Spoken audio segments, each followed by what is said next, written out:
माँ शारदे को प्रणाम करता हूँ, माता पिता गुरु चरणों का वंदन करता हूँ। हाँ, करना ही चाहिए।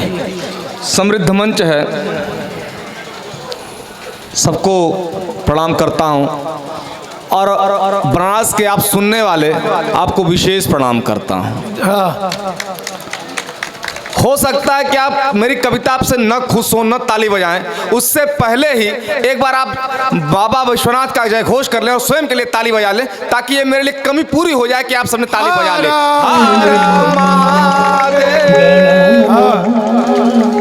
देखिए, मैं आपके बगल का हूँ, पड़ोसी हूँ, तो यानी आपके आंगन का फूल हूँ। गुलाब का फूल समझिएगा, बेहया का मत समझिएगा। देखिए, हमारे कार्यक्रम के संरक्षक बड़े भाई ललन तिवारी जी और चौबे जी का, जनार्दन सांडिली जी का एक साथ स्वागत है। हाँ, मंच पर आ जाइए।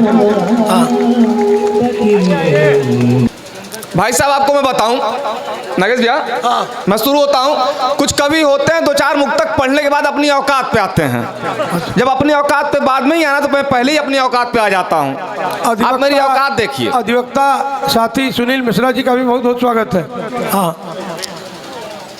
जब मैं 10 में पढ़ रहा था, हाँ, मैं दूसरे की बात नहीं करूंगा, मैं स्वयं अपनी बात करूंगा। हाँ, कि जब मैं 10 में पढ़ रहा था, तब मैंने किसी को देखा और एक मुक्तक लिखा। न मुझे रदीफ पता था, न काफिया पता था, न तुकबंदी, मुझे कुछ नहीं पता। बस मैंने लिखा कि तेरी सादगी तेरे सुंदरता से अच्छी है। हाँ, तेरी सादगी तेरे सुंदरता से अच्छी है, तेरी खुशबू इन फूलों से अच्छी है, तुझे पसंद क्यों ना करूं, तू यहाँ की हर कलियों से अच्छी है। ये वाह वाह का विषय नहीं, आ का विषय। मैं उस साल फेल हो गया। हाँ, जब आपको कुछ पता ही नहीं था तो पास कैसे होते? फिर मेरे पिताजी ने पूछा, बेटा फेल हो गए, अब क्या करोगे? हाँ, तो मैंने कहा, पिताजी सब बच्चे तैयारी कर रहे हैं, मैं भी तैयारी करूंगा। तो पिताजी ने ऊपर वाला कमरा दे दिया। हाँ, बैठ जाइए कि बेटा आप वहीं रहो, तैयारी करो। दिल में चल रहा था, मैं तो कभी ठहरा। दिल में चल रहा, तब मैंने फिर एक मुक्तक लिखा कि दिल के जज्बातों को हर रोज जगा लेता हूँ। एक सेकेंड।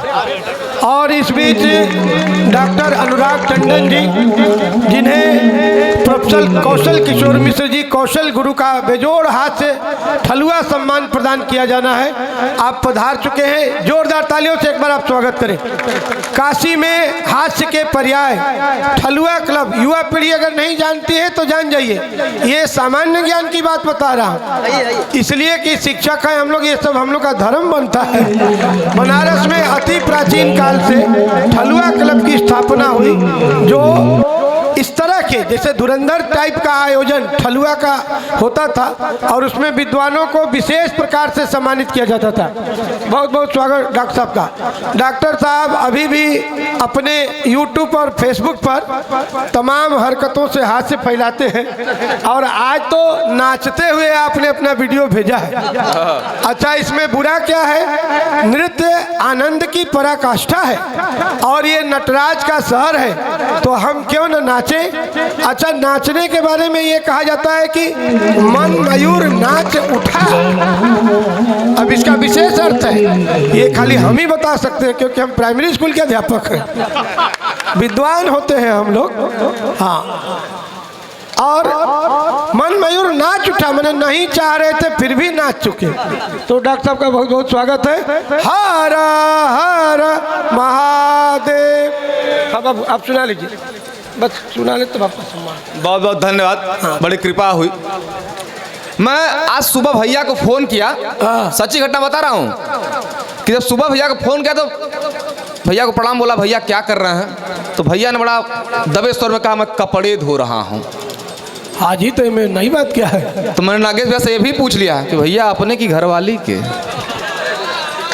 तो इन्होंने बस बड़ी एक शालीनता से 2 शब्द कहा कि पहले शर्माती थी, अब दहाड़ती है। अरे साहब, मेरी पत्नी मुझे बहुत मारती है। क्या बात है, क्या बात है। मैं अपनी बात को आगे रखता हूँ। पिताजी ने कहा, बेटा करोगे क्या? तो मैंने कहा, पिताजी मैं तैयारी करूंगा। तो बोले ठीक है, ऊपर वाले कमरे में जाओ, तैयारी करो।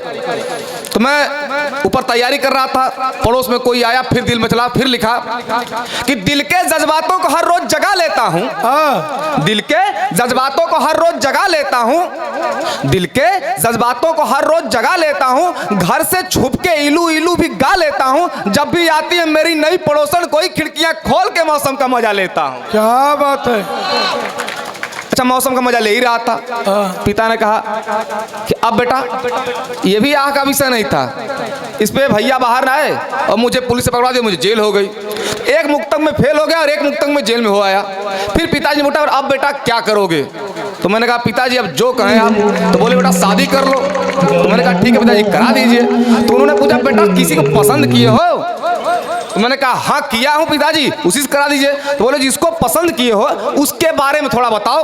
तो मैंने उनको फिर बताया अपनी लाइनों से कि कुछ ना बोली हर उत्तर को मूक दिया, कुछ ना बोली हर उत्तर को मूक दिया, मेरे दिल के अरमानों को फूंक दिया, मैंने बोला रंग दे मुझको केसरिया, उसने रजनीगंधा खा के थूक दिया, रजनीगंधा खा के थूक दिया। ठीक है कि आपका मुँह में लायक है। हाँ। क्या करूं? मैंने उसको अपने ही गमछे से पूछा। अच्छा, एक आदमी साइकिल से गंगा जी नहाने गए थे, अजीब तमाशा, काशी है। हाँ, कुछ भी संभव है। आइए भाई, युवा कवि विकास विदीप्त जी का बहुत बहुत स्वागत है, स्थान ग्रहण करिए। भैया फिर अपने आप को फिर आगे बढ़ाया, शादी तय हो गई, लेकिन फिर एक घटना घट गई, फिर सुनाता हूँ सुन। कि रो रहा हूँ कि मेरी शादी है, रो रहा हूँ कि मेरी शादी है, होने वाली मेरी तबाही है, खुश सोच कर यही हरदम, खुश सोच कर यही हरदम, वो तो बूढ़े के साथ भागी है, वो तो बूढ़े के साथ भागी है। फिर हाँ, एक और सुना दीजिए। चलिए यहाँ से मैं अपनी आखिरी रचना तक पहुँचता हूँ। हाँ, और आखिरी ये वाला सुनाइएगा। हाँ देखिए अब नहीं, अभी आखिरी समय नहीं आया है। कुछ लोग भुखा रहे धीरे धीरे। मैं घाट पे आ गया हूँ पर किनारे नहीं लगा हूँ। हाँ, सुनाइए। बताऊँ कि मेरे मन में जो भाव जागा मैं आपको बता रहा हूँ, सुनिएगा। कि एक नेता हुए सुभाष चंद्र बोस, जिन्होंने कहा तुम मुझे खून दो मैं तुम्हें आज़ादी दूंगा, पर अब के नेता कहते हैं तुम मुझे खून दो मैं पूरा चूस लूंगा। तब मैं अपनी कविता पढ़ता हूँ कि मेरे मन में भी नेता बनने का भाव जागा, विचार बताने अपनी एकमात्र पत्नी के पास भागा। हाँ। कईयों की तो कई होती हैं भैया। हाँ। कि मेरे मन में नेता बनने का भाव जागा, विचार बताने अपनी एकमात्र पत्नी के पास भागा। उसने कहा विचार अच्छे हैं मगर राजनीति में भी आप कच्चे हैं। क्या बात है? मैंने कहा अरे भाग्यवान, राजनीति बहुत आसान है, जनता बहुत परेशान है, उसकी परेशानियों का झूठा हल बताऊंगा और सबका नेता बन जाऊंगा। और सबका नेता बन जाऊंगा। फिर क्या, मुझे फोन आने लगे, हम भी हर जगह जाने लगे, कई जगह काटे फीते, कुछ का किया लोकार्पण, हर जगह समय के बाद किया पदार्पण। क्या बात है? इतने में एक फोन आया, विसंगतियां सुनेगा भैया। एक फोन आया, एक शव यात्रा में मुझको बुलाया गया, मुख्य अतिथि मुझको बनाया गया, संवेदना के आंसू बहाने हैं ऐसा मुझको बताया गया। क्या बात है? मैंने भी आओ देखा न ताओ, बिना जाने जनता का भाव, बात चढ़ाते हुए मुंह को खोला, बड़े अच्छे आदमी थे ये बोला। ये सुनते ही लोग आपस में फुसफुसाने लगे, मेरी तरफ देख मुस्कुराने लगे। फिर मैंने कहा चलो अर्थी को देते हैं कंधा, लूला लंगड़ा हो या अंधा। ये सुनते ही मेरे पिए ने मुझको टोका, आगे बढ़ने से रोका, लाश की तरफ इशारा करके दिखाया, कुत्ता मरा पड़ा था ये मुझको बताया। क्या बात है? क्या बात है भाई?